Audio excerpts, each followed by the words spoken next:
আৰু মোৰ এটা প্ৰশ্ন ইয়াতে আছে যে যদি ডিম্পু বৰুৱাৰ ইউটিউব চেনেল বা ইনষ্টাগ্ৰাম তেওঁৰ যদি পেজ নাথাকিলে হয় তেওঁ অসমৰ ৰাইজৰ কাৰণে কি কৰিছে মোৰ প্ৰশ্নটো সেইটো প্ৰথম প্ৰশ্ন আৰু অস্তিত্বটো কি without the YouTube channel without the Instagram without the Facebook page মই ডিম্পু বৰুৱাৰ অস্তিত্বত এটা প্ৰশ্ন ইয়াতে কৰিবলৈ বিচাৰিম যে without Facebook without Instagram without YouTube what is the ground reality check of Dimpu Baruah last এটা কথা এটা মই এড কৰিব বিচাৰিছো ইয়াতে ডিম্পু বৰুৱাই কিছুদিন আগতে আমাৰ অসমৰ মুখ্যমন্ত্ৰী হিমন্ত বিশ্ব শৰ্মা ডাঙৰীয়াৰ এটা ইণ্টাৰভিউ লৈছিল মই এতিয়া এটা প্ৰশ্ন সুধিব বিচাৰিছো অসমৰ ৰাইজক সুধিব বিচাৰিছো ডিম্পু বৰুৱাৰ ওচৰত মাছ কমিউনিকেশ্যনৰ ডিগ্ৰী আছে নেকি ডিম্পু বৰুৱা কোনোবা জাৰ্নেলিষ্ট হয় নেকি ডিম্পু বৰুৱা কোনোবা মিডিয়া পাৰ্চন হয় নেকি Dimpu Baruah fourth pillar of democracy হয় নেকি কোনো নহয় ডিম্পু বৰুৱা এজন কেৱল মাত্ৰ ব্লগাৰ হয় যদি ডিম্পু বৰুৱাই অসমৰ মুখ্যমন্ত্ৰীৰ ইণ্টাৰভিউ ল'ব লাগে তেনেহ'লে অসমৰ মিডিয়াই কি কৰি আছে আমাৰ কিহৰ প্ৰয়োজন আছে অসমৰ মিডিয়াই কি অকল সেই শুকুৰালীৰ ইণ্টাৰভিউ ল'বৰ কাৰণে আমাক দৰকাৰ আছে নেকি অসমৰ মিডিয়াৰ নে ফ'ৰ্থ পিলাৰ অফ ডেমক্ৰেচিৰ প্ৰয়োজন কিহৰ আছে যদি এজন ব্লগাৰে গৈ কিনে CM-ৰ ইণ্টাৰভিউ ল'ব লাগে মোৰ এইটো প্ৰশ্ন অসমৰ ৰাইজৰ কাৰণে আৰু মোৰ এটা প্ৰশ্ন ইয়াতে আছে যে যদি ডিম্পু বৰুৱাৰ ইউটিউব চেনেল বা ইনষ্টাগ্ৰাম তেওঁৰ যদি পেজ নাথাকিলে হয় তেওঁ অসমৰ ৰাইজৰ কাৰণে কি কৰিছে মোৰ প্ৰশ্নটো সেইটো প্ৰথম প্ৰশ্ন আৰু অস্তিত্বটো কি without the YouTube channel without the Instagram without the Facebook page মই ডিম্পু বৰুৱাৰ অস্তিত্বত এটা প্ৰশ্ন ইয়াতে কৰিবলৈ বিচাৰিম যে without Facebook without Instagram without YouTube what is the ground reality check of Dimpu Baruah যিটো আমাৰ মানুহে আজিৰ ডেটত এতিয়া সমালোচনালৈ তেওঁলোকে টানি আনিছে আৰু মোৰ কথাটো ক'ত মোৰ পইণ্টটো ক'ত ভুল আছিলে যে মই যিখিনি কথা কৈছো হোৱাট এভাৰ আই সেড মই যিখিনি কথা কৈছো সেই কথাখিনি মই অকল তেওঁৰ ভিডিঅ' দেখা পাই কোৱা কথা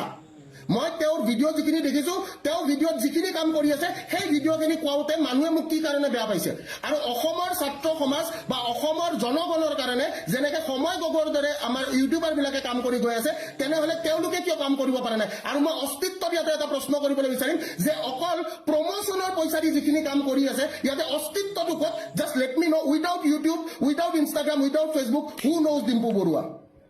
মই এটা কথা কৈ আছো আজি আমি সাৰিস্কা নেশ্যনেল পাৰ্কৰ কথা জানো সাৰিস্কা নেশ্যনেল পাৰ্ক যোনটো আমাৰ ৰাজস্থানত আছে সাৰিস্কা নেশ্যনেল পাৰ্কত যেতিয়া মাইনিং চলিছিলে তেতিয়া তাতে গোটেই কমিউনিটিটোৱে মাইনিং ৰখাবৰ কাৰণে তাতে তেওঁলোকে দেহে কেহে লাগিছিলে আজি এনেকুৱা কিছুমান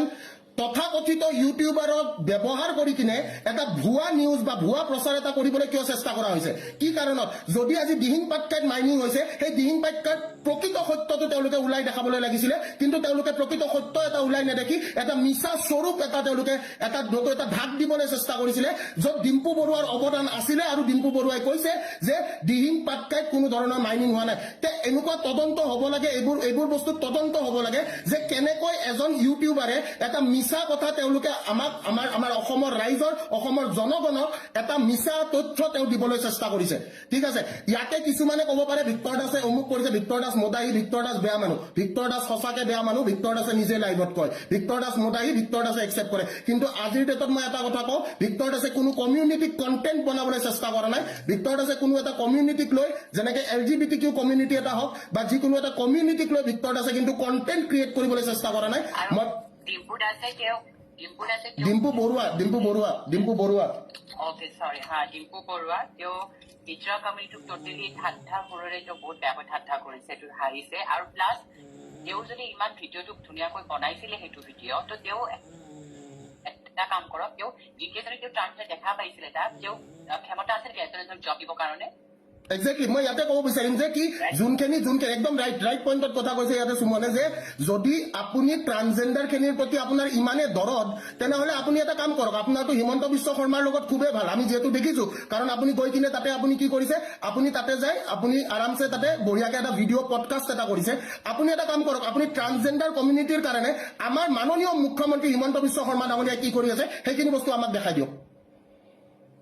আৰু ঠিক আছে তেওঁ যে ইমানখিনি কৰিব নোৱাৰে তেওঁক আৰু এটা মই ৰিকুৱেষ্ট কৰোঁ তেওঁ যদি ইমানে যদি ট্ৰান্সজেণ্ডাৰৰ ওপৰত ভিডিঅ' বনাম বুলি ভাবিছে তেওঁ ধুনীয়াকৈ ট্ৰান্সজেণ্ডাৰ এখন পঢ়ি পেলাই সেইটোৰ ওপৰত ভালকৈ এটা চেক্সিডাইজ হিচাপে এটা ভিডিঅ' বনাই দিয়ক তেওঁ যদি ইমান যদি ট্ৰান্সজেণ্ডাৰ কমিউনিটিৰ ওপৰত যদি তেওঁ ভিডিঅ' বনাব মন গৈছে তেওঁ যোনবিলাকে সেইটো চেক্সিডাইজ এতিয়ালৈকে গমেই পোৱা নাই যে ট্ৰান্সজেণ্ডাৰ এখন কি বস্তু হয় সেইখন তেওঁ ভালকৈ পঢ়ি পেলাই সেইটোৰ ওপৰত তেওঁ এটা ভাল টপিকত ভিডিঅ' বনাই আপলোড কৰি দিয়ক তেওঁ যদি ইমানে যদি বনাব মন গৈছিলে সেইটো মই এটা কথা ক'ব বিচাৰিছো বেয়া নাপালে সেইটো টপিকত ডিম্পু বৰুৱাই ভিডিঅ' নবনাই কাৰণ সেইটো টপিকত ডিম্পু বৰুৱাই পইচা নাপায় না এইটো একদম প্ৰকৃত সত্য এটাৰ ওপৰত যে মনোজে যিটো কথা কৈছে এটা প্ৰকৃত সত্য মই ইয়াতে উদঙাবলৈ চেষ্টা কৰিম যে মই কৈছিলো যে ডিম্পু বৰুৱাই পইচা দিলে পেটিকটো বেচিব ঠিক আছে এই কথাষাৰ মই কৈছিলো কিন্তু হেতু আজি অসমৰ জনগণে দেখা পাইছে নে নাই পোৱা যে ডিম্পু বৰুৱাই এটা কেক কাটা ভিডিঅ' ফিটা কাটা ভিডিঅ' ডিম্পু বৰুৱাৰ কিন্তু ব্লগত তেওঁৰ চেনেলত আমি দেখিবলৈ পাইছো কিন্তু তেওঁ আহিব লগা প্ৰজন্মৰ কাৰণে ঠিক আছে তেওঁ আহিব লগা প্ৰজন্ম আৰু ইনফেক্ট মই এইখিনিয়ে কৈ আছো আজি ডিম্পু বৰুৱাই কেইদিনমান আগতে সমালোচনা তেওঁ হৈছিলে য'ত ডিম্পু বৰুৱাই কৈছিলে তেওঁ আহোমৰ ওপৰত কিছুমান মিছ ইনফৰমেশ্যন তেওঁ স্প্ৰেড কৰিছিলে তাৰ মানে আমি ইয়াতে এতিয়া এই ইউটিউবাৰ বিলাকৰ তেওঁলোকৰ একচুৱেলি তেওঁলোকৰ পঢ়া শুনাৰ ডিগ্ৰীটোৰ ওপৰত অকণমান কথা পাতিব পাৰো নেকি যিহেতুকে এডুকেশ্যনৰ ৰিলেটেড এডুকেশ্যনৰ লগত মই জড়িত হৈ আছো আজি হঠাতে এটা সেন্সেশ্যন বনি কিনে তেওঁ কেইদিনমান আগতে তেওঁ নিজে আহোমৰ ওপৰত এটা ভুল ভিডিঅ' বনাইছে য'ত তেওঁ প্ৰতিক্ৰিয়া দিছিলে তেওঁ ক্ষমা খুজিছিলে তাৰ মানে কি যে যি টি কণ্টেণ্ট বনাই নিজকে ভাইৰেল কৰিবলৈ চেষ্টা কৰি একো লাভ নাই ঠিক আছে আৰু মোৰ এটাই কথা মই উইদাউট ষ্টাডি একো কামেই নকৰো এটা কথাই মই কৈ দিলো আজিৰ ডেটত ভিক্টৰ দাসে যদি ভিক্টৰ দাস হয় ভিক্টৰ দাসে কাকো জখলা বনাই ভিক্টৰ দাস উঠা নাই বা ভিক্টৰ দাসে এটাই কথা যে ভিক্টৰ দাসে সঁচা কথা কয় সঁচা কথা ক'বলৈ ভয় নকৰে আৰু এইটো অসমৰ জনগণে দেখি আহিছে কাৰণ মৃত্যুক ভয় নকৰা মানুহ মই এইখিনিয়ে কথা ক'লো মৃত্যুক মই ভয় নকৰো আৰু এই যিখিনি আমাৰ পলিটিচিয়ানছে যোনখিনি ইউটিউবাৰক ব্যৱহাৰ কৰি আছে আৰু তেওঁলোকে ব্যৱহাৰ হ'বলৈ দি আছে যদি 2 টকাৰ কাৰণে তেওঁলোকে অসমৰ জনগণৰ লগত খেলিবলৈ লৈছে মোৰ প্ৰশ্নটো হৈছে অসমৰ জনগণে তেওঁলোকক কেনেকৈ এটা ৰিয়েল হিৰো বুলি ভাবিব লৈছে